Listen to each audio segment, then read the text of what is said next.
Hi, this is JP Morgan. Today on the Slanted Lens, I'm going to do a little Pinterest kind of shot of my grandson and my granddaughter. We've got bubbles flowing, we got a little tub full of bubble bath.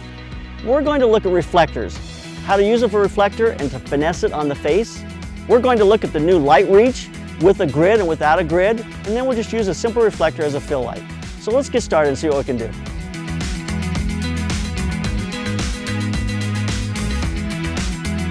Our setup today is using natural sunlight with reflectors to add highlights and interest.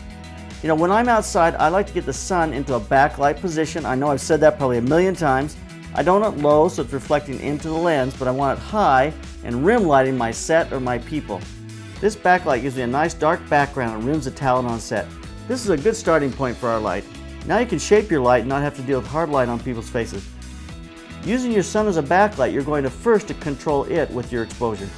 This is our first shot. The sun is way too bright and I'm shooting at 400th of a second at f3.5. I want that background out of focus, so I'm using a very wide open aperture on the Tamron 7200mm lens. I could make my shutter speed faster, but again, if I make it too fast, it's going to require a tremendous amount of light that I'm going to have to reflect in with that reflector. It's going to be too hard for my talent to work in. They're going to squint and be uncomfortable, especially when you're shooting children. I need to soften the light that is rimming her. Again, I put up a light panel or a reflector with a translucent cover. Stuart is holding the light panel in place using the Light Reach Plus. Basically, it's a long arm that allows you to get that reflector into tough overhead positions. You can hold it into place. It's got a nice ball on the end of it you can rest on the ground. The light panel's kind of softened out and reduced the exposure of the highlights. It looks much better now. We'll now set up a 39-inch reflector with a gold-white cover on it to the camera left side to reflect just a nice warm light in on Talent's face.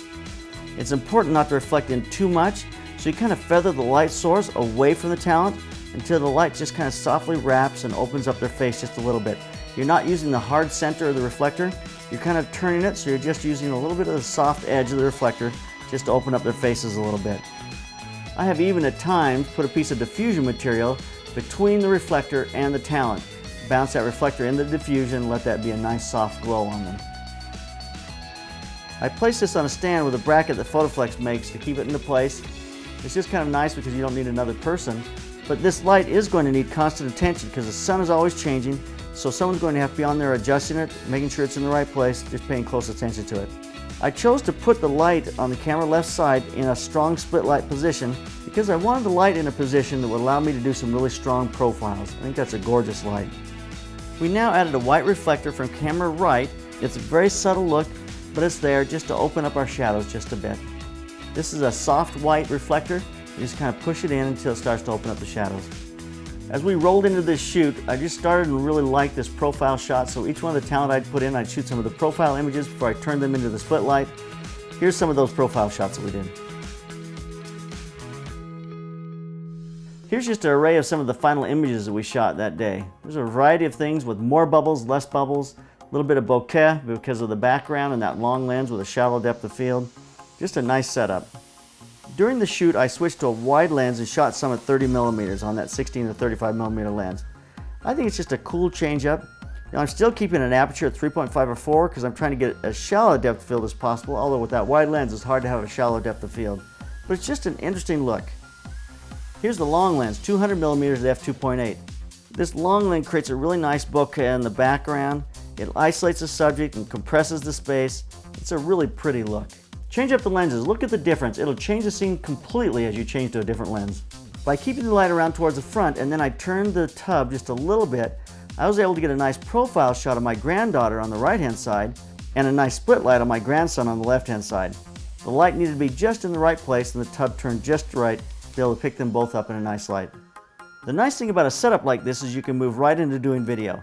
I set up my Kessler slider and framed a slider shot moving from behind a flower pot into the shot of them playing in the tub. It looked very cool. The light was the same with the exception that I was shooting at 400th of a second, so I had to put on 3 stops of ND to get my exposure back down to 50th of a second for the video. Reflectors are a great source of light for both stills and video.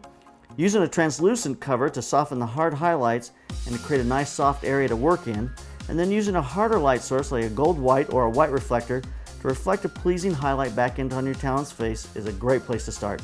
So keep those cameras rolling and keep on clicking.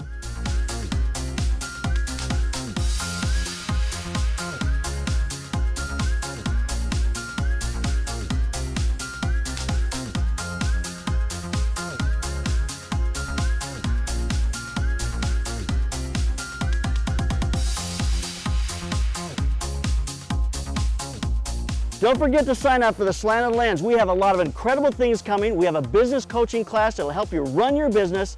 Sign up for our newsletter on our website, subscribe on our channel, like us on Facebook.